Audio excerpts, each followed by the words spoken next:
coins and a selfish man. Sam was a greedy and selfish man.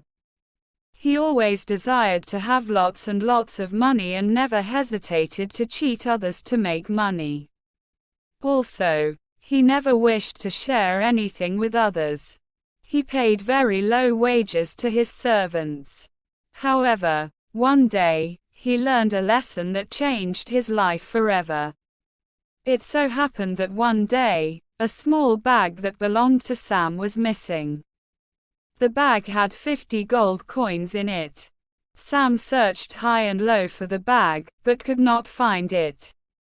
Sam's friends and neighbors also joined in the search, but all their efforts were in vain. After a couple of days, the 10-year-old daughter of a man working for Sam found the bag. She told her father about it.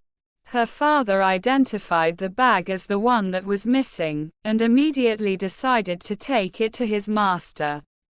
He gave the bag back to his master Sam, and asked him to check whether the bag had 50 gold coins.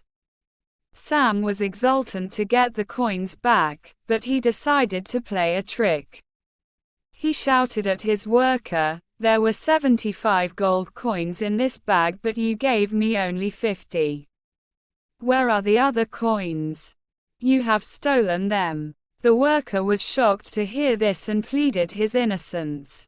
Selfish and greedy, Sam did not accept the worker's story, and decided to take the issue to court.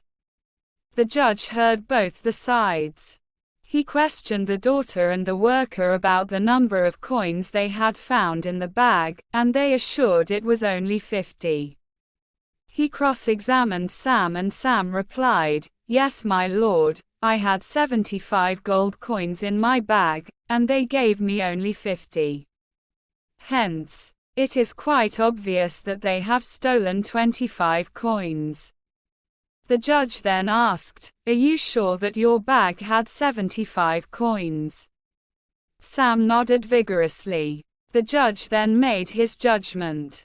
Since Sam lost a bag of 75 gold coins and the bag found by the girl had only 50 coins, it is obvious that the bag that was found does not belong to Sam. It was lost by someone else. If anyone finds a bag of 75 gold coins, I will declare that it belongs to Sam. As there are no complaints about the loss of 50 coins, I order the girl and his father to take those 50 coins as a token of appreciation for their honesty. Honesty will always be rewarded and greed punished. See my 20 daily use English sentences videos for speaking. If you like my video, please subscribe my channel.